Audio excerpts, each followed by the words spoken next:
People worry a lot about, will there be growth or recession ahead? And it's legitimate to see why people would worry about that. It's a perfectly logical concern. The best way to see that looking forward is the Conference Board's leading economic index series, which is constructed from components varied slightly by country that tend to predict those countries' future economic growth or recession. And they're called leading indexes because the collection of them has a very good capability to predict, will the economy go up or down?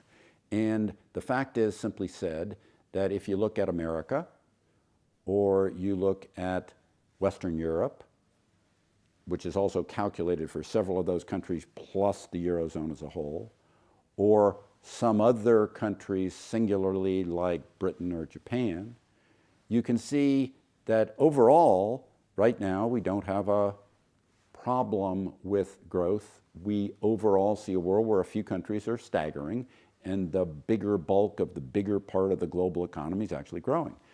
But those indicators, ones like the yield curve, tend to be forward predicting indicators, and they're put together with weightings that are good at predicting the economy. There's a long history of them. If you go to the Conference Board's website, you can not only go through each of the 10 components for each country to see what they are, but you can also see how they've performed in the past.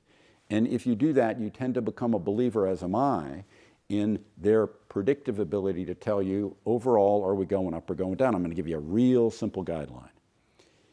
If they're high and rising, you don't have to worry at all. You'll be able to tell if you go to the Conference Board's website for LEI, simple Google search. If they're high and rising, you'll be able to tell if they're high. If they're high and rising, click on the chart, see the history.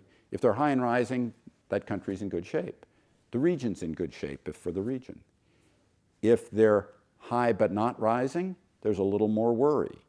If they're below 100, which is sideways, and they're falling, you got to be real concerned. Little bits of wiggles when they've been high and rising typically aren't concerned, as are little wiggles in anything. But when we look at the world today, most of the world is high and rising, and that's a good thing.